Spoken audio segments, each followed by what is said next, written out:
Olá, bem-vindos a mais uma viagem na história. E a nossa viagem hoje é através de uma guerra longa e fria.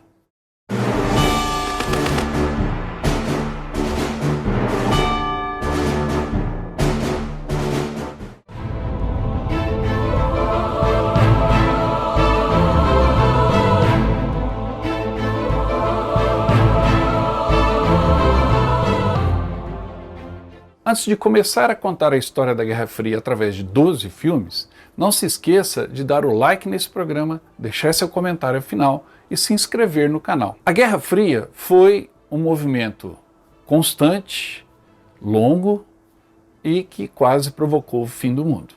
Começou logo após o fim da Segunda Guerra Mundial e se estendeu até o final da União Soviética, já nos anos 90. Essa guerra, chamada de Guerra Fria, foi um dos conflitos mais assustadores do mundo, pois quase extinguiu a humanidade. Durante esse tempo, nações suspeitas sacudiram sabres atômicos umas contra as outras e agências secretas correram para disseminar propaganda ideológica e guerra psicológica.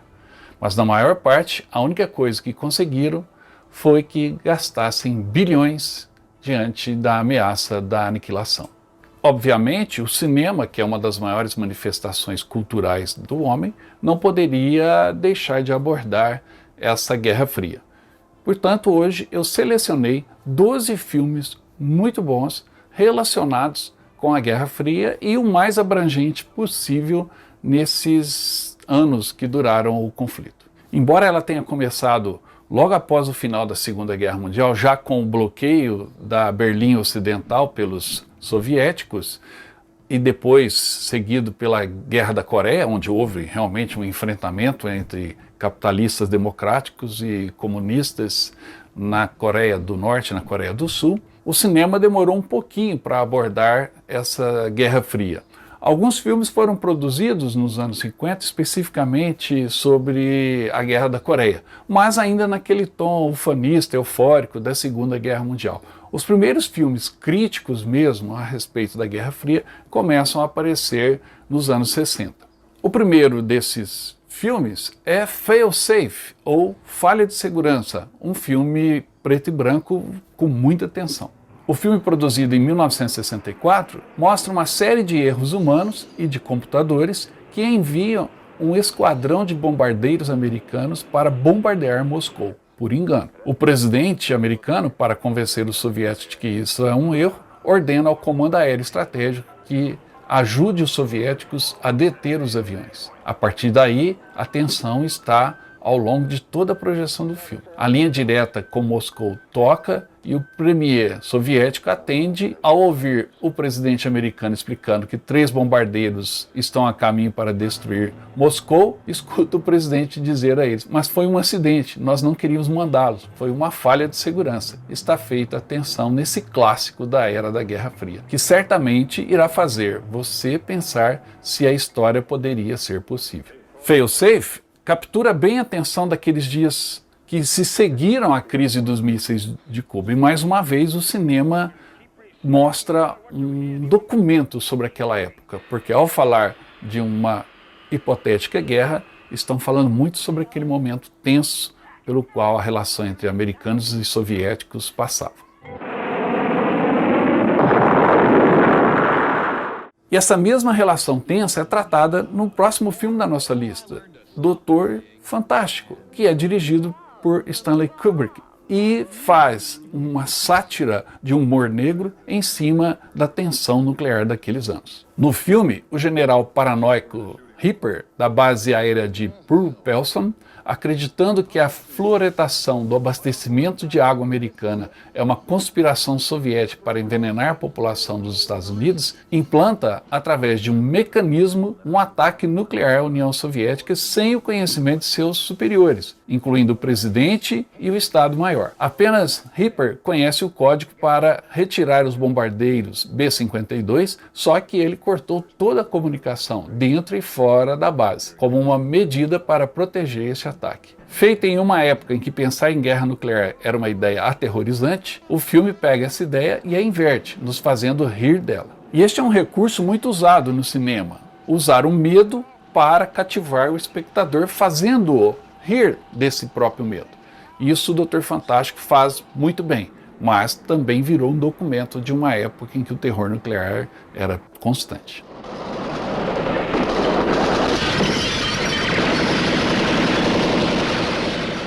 E esse medo do confronto nuclear gerou um filme impactante nos anos 80, chamado O Dia Seguinte. Este filme foi ao ar originalmente como um filme de TV, em 83, nos Estados Unidos. Descreve os efeitos da guerra nuclear sobre os cidadãos da área de Kansas City. No filme, ataques nucleares são mostrados, e a questão, é claro, é o ponto de que a guerra nuclear é horrível. O filme foi ao ar para mostrar aos líderes das nações do mundo o que aconteceria se uma guerra nuclear fosse travada. No momento em que ele foi transmitido, as tensões da Guerra Fria eram altas, e o medo de uma guerra nuclear iminente. Tanto é que, ao final do filme, vem um letreiro dizendo que os efeitos mostrados na projeção são muito menores do que o que realmente aconteceria em uma guerra nuclear real. No momento em que o filme foi exibido na TV americana e depois também em TVs ao redor do mundo, aconteceu um fato que eu narro em um programa aqui no canal, sobre o homem que salvou o mundo. Vou deixar o link na descrição se você quiser saber mais, a história real.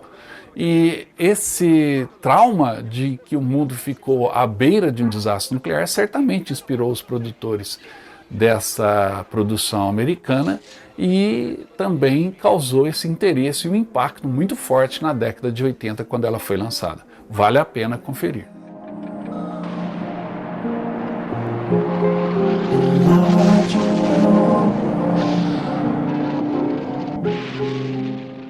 O Dia Seguinte foi um filme feito para a TV americana que fez sucesso por conta de sua temática. Mas nos cinemas, as produções cinematográficas, na sua essência, o que estava fazendo muito sucesso na bilheteria no início dos anos 80 e foi até meados dos anos 90, eram os filmes de pura ação, como Rambo, Comando para Matar, Exterminador do Futuro. Esses eram os filmes que cativavam a bilheteria. De olho nisso, os produtores de Hollywood inventaram duas histórias baseadas na tensão da Guerra Fria que foram sucesso de cinema. A primeira delas é o filme Firefox, estrelado por Clint Eastwood. No filme, os soviéticos desenvolveram um novo caça-jato revolucionário chamado Firefox. Naturalmente, os americanos estão preocupados com essa nova arma. E os rumores dizem que o jato é impossível de ser detectado. Então eles enviam um ex-piloto da Guerra do Vietnã, Mitchell Grant, interpretado por Clint Eastwood, em uma missão secreta na União Soviética para roubar o Firefox. O roteiro é uma aventura escapista, mas existem belas cenas filmadas no leste europeu, não em Moscou, embora no filme elas são ambientadas em Moscou, porque em 83, quando o filme foi lançado, a Guerra Fria estava no seu auge. Então, americanos não fariam filmes baseados em locações na União Soviética. Ainda mais um filme com essa temática. Mas a tensão da Guerra Fria está toda ali. O momento do filme em que o piloto americano está espionando para roubar a Firefox é bem bacana e bem emblemático de como era a Guerra Fria na questão da espionagem entre as nações. Obviamente, Firefox é uma aventura escapista, não a leve a sério. Como outros filmes da época também, que abordaram a temática da Guerra Fria, não são para serem levados a sério. Como, por exemplo, o filme Rocky IV, onde União Soviética e Estados Unidos se enfrentam num ringue de boxe. O filme é muito bem filmado, a luta entre o Balboa e o Ivan Drago é magnífica, a filmagem da luta, mas é também um filme escapista. Se é para falar de esportes na Guerra Fria, o filme russo 3 Segundos é muito melhor e fala da final americana entre o time de basquete imbatível dos Estados Unidos contra a seleção soviética em 1972. Um filmaço.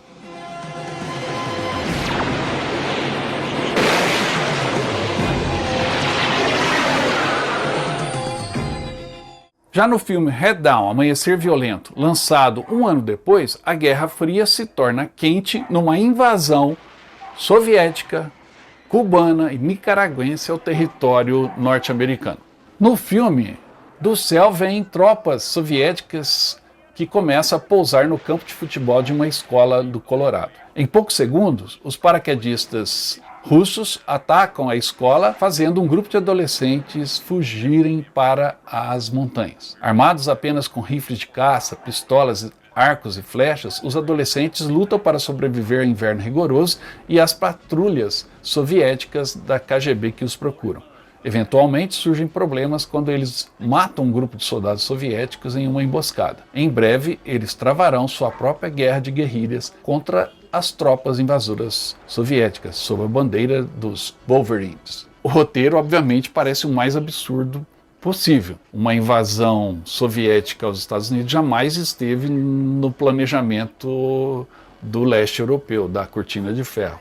O máximo que eles tinham era um planejamento para invadir a Europa. Mas Hollywood é Hollywood, né? O pior de tudo é que é um bom filme de ação, se você desconsiderar toda a ficção envolvida no roteiro.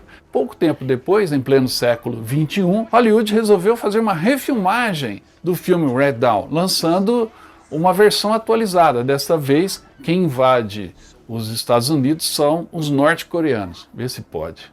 Mas vale a pena assistir o primeiro, o segundo é um abacaxi.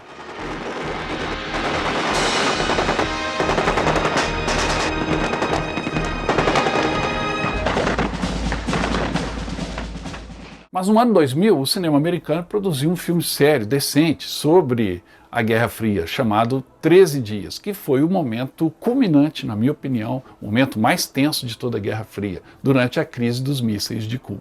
Os 13 dias que abalaram o mundo aconteceram em 1962. Em outubro, fotos de vigilância de um avião espião U-2 revelam que a União Soviética está colocando armas nucleares em Cuba. Essas armas têm a capacidade de exterminar a maior parte do leste e do sul dos Estados Unidos, dentro do seu raio de alcance. O presidente Kennedy e seus assessores devem apresentar um plano de ação contra os soviéticos e são pressionados pela ala dura dos militares. Kennedy está determinado a mostrar que é forte o suficiente para enfrentar a ameaça, e o Pentágono aconselha ataques militares dos Estados Unidos contra Cuba, o que pode abrir caminho para outra invasão americana à ilha e que levaria fatalmente a um confronto nuclear, que parecia então inevitável. 13 dias que abalaram o mundo são 2 horas e meia rápidas, que você assiste de maneira absolutamente envolvente e com muita tensão. Todo mundo já sabe o final da história, a história não é possível de mudar, mas a direção e o roteiro merecem um crédito, porque consegue fazer com que a gente, mesmo sabendo o que vai acontecer, entenda a mentalidade dos personagens. Os personagens mostrados na tela, o presidente Kennedy, o seu irmão Bob Kennedy, que é seu secretário de Estado, os militares, todos estão estressados e eles não sabem o que vai acontecer. E é isso que você acompanha sentado na ponta da poltrona. Obviamente, o filme é centrado na Casa Branca, ou seja, na visão americana desse confronto, mas traz revelações muito interessantes que nos fazem, além de nos divertirmos assistindo a este filme, também aprendemos um pouquinho mais sobre o período. É um bom filme.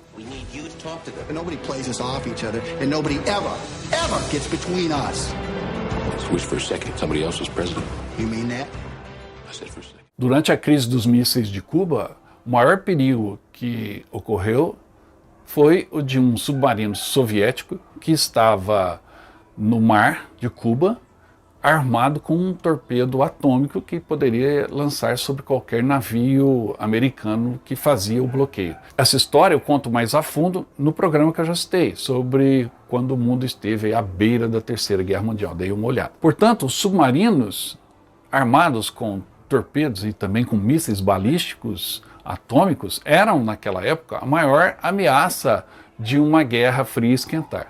E isso foi abordado em vários filmes ao longo de várias décadas pelo cinema americano.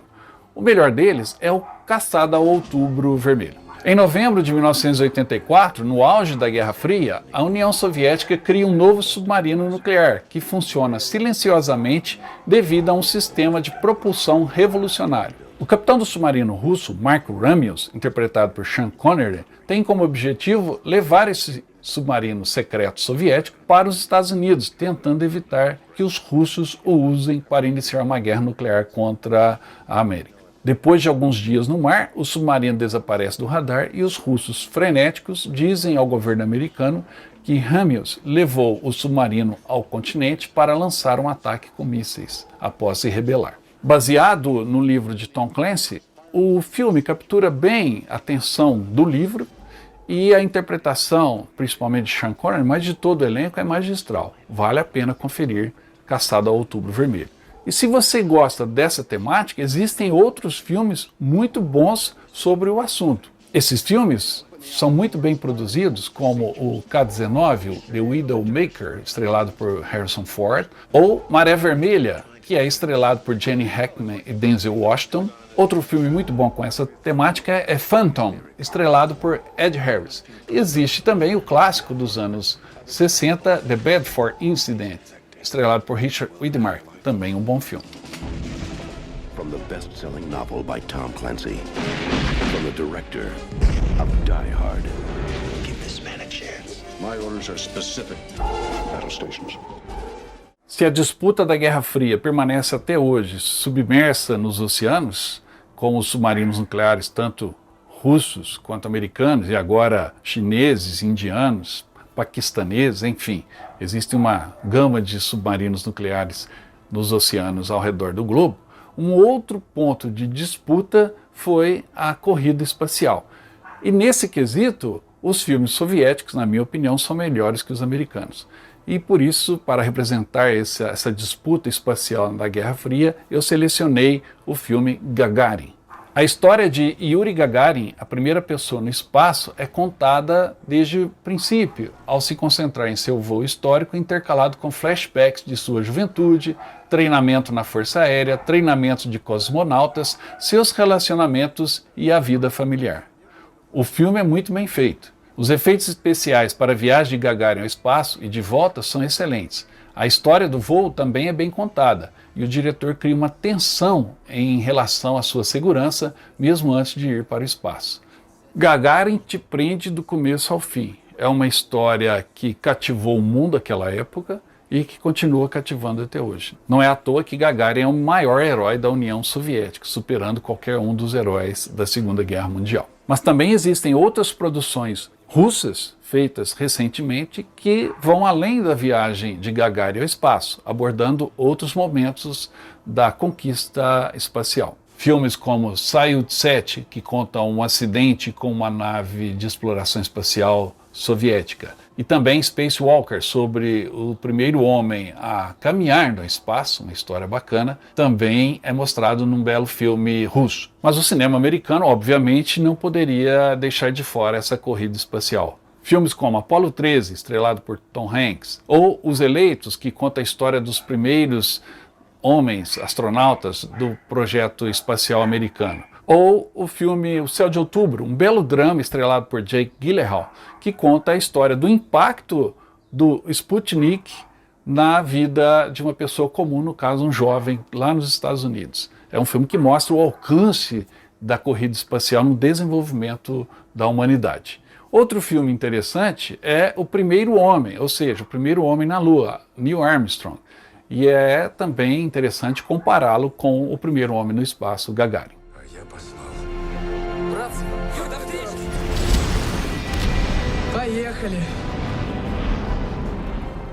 O cinema alemão, a partir da reunificação da Alemanha e o fim da Guerra Fria, começou a produzir obras interessantíssimas sobre esse período em que os soviéticos influenciavam as decisões na Alemanha Oriental. Embora a Alemanha Oriental não fizesse parte da União Soviética, ela estava sob a esfera de influência soviética, dentro do famoso Pacto de Varsóvia.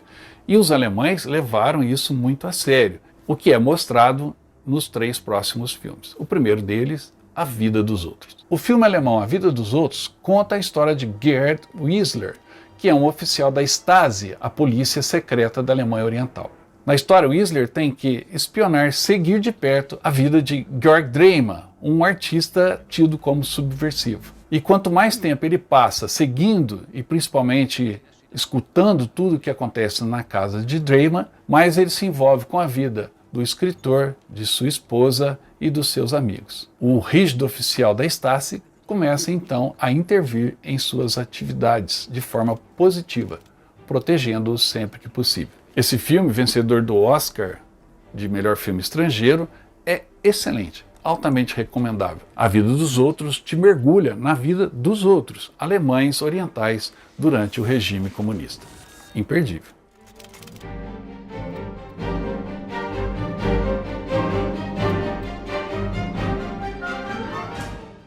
Um outro filme alemão que aborda essa tentativa de fuga da vida opressiva dentro do regime comunista na Alemanha Oriental é Balloon. Balloon, ou Ventos da Liberdade, filme de 2018, conta a história que ocorreu no verão de 1979 em Thüringen, na Alemanha Oriental, quando duas famílias executaram um plano maluco. Depois de costurar e consertar por semanas um balão caseiro de ar quente, eles tentam pela primeira vez. A metros da fronteira com a Alemanha Oriental, seu balão sofre com a chuva e cai. Conseguem evitar a polícia e começa então uma nova tentativa, construindo um novo balão, mais forte e mais resistente. E a tensão aumenta à medida em que uma corrida contra o tempo se estabelece para fugir das investigações da tentativa anterior e conseguir finalmente atravessar a fronteira. Ventos da Liberdade é muito interessante.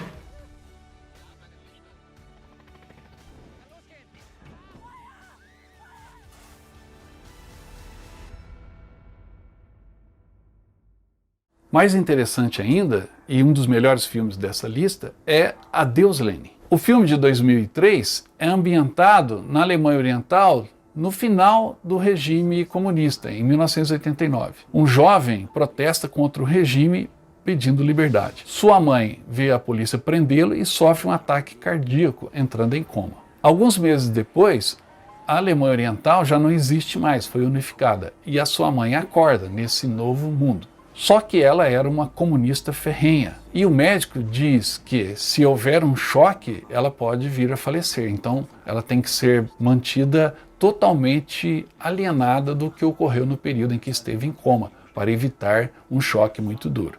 A partir daí, o filho e os amigos fazem o que podem para evitar uma surpresa muito grande na mãe. Ou seja, ela está confinada na casa, num pequeno apartamento, se recuperando do primeiro ataque cardíaco. E tudo ao seu redor tem que lembrar o tempo que já não existe mais, ou seja, a antiga Alemanha Oriental. Então vem uma busca frenética de preservar o máximo possível de itens que já não existem no supermercado, nas lojas e, pior ainda, na transmissão de TV e rádio. O filme ganha então tons humorísticos, enquanto mostra o quanto era diferente a vida na Alemanha Oriental. Adeus Lenin fez um grande sucesso no mundo inteiro e se você ainda não assistiu, recomendo muito. Mama, du bist die beste Mutter auf der Welt. Alex? Und wir lieben dich alle. Was ist denn das? Obviamente, um tema tão amplo, grande e importante como a Guerra Fria não poderia ficar de fora do hall de filmes feitos por Steven Spielberg, que gosta bastante dessa temática. Spielberg produziu o filme A Ponte dos Espiões com seu grande ator preferido, Tom Hanks. Lançado em 2015, Ponte dos Espiões mostra, durante a Guerra Fria, as aventuras de um advogado, James Donovan, que é recrutado pela CIA e envolvido numa intensa missão de negociação para libertar e trocar um piloto de avião espião. O piloto do avião espião U-2, Francis Gary Powers. O piloto foi abatido, no entanto preso, depois que seu avião caiu, durante uma missão sobre a União Soviética. E os americanos querem Powers de volta. E para isso, capturam um oficial de inteligência da KGB, Rudolf Abel, que foi preso por espionagem nos Estados Unidos. Cabe a Donovan ir à Berlim Oriental para negociar e executar essa troca. Ponte dos Espiões é muito bem produzido, recria perfeitamente a tensão e o visual da Guerra Fria e nos prende do começo ao fim. Um bom filme para fechar aqui a nossa lista.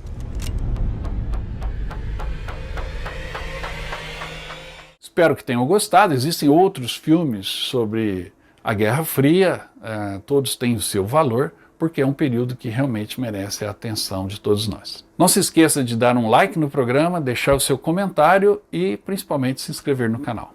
Até a próxima.